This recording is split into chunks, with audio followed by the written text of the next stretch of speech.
خب باید بگم مثل همیشه امروزم شروع شد. یک غذای خیلی تندی رو دادن به ما. دوستانم الان اینکه مشغول بازی با گوشیشه. آقای قربانی و سلام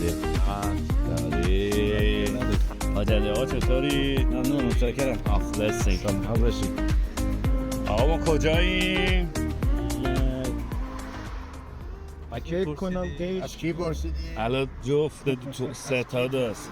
فکر کنم که از کی پرسیدی؟ اجازه دارم مالک. آره اجازه. من به نزدیک به داکن یکیش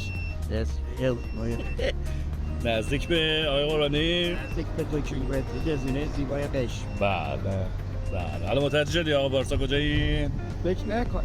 فکر نکنه هنو متوجه نشدم.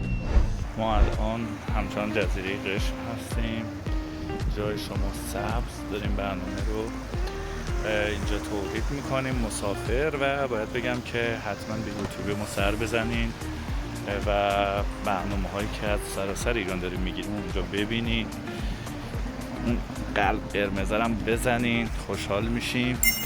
میتونین به هر حال خلاصه با ساب کردن و در اصل دیدن ما به ما انرژی بدین.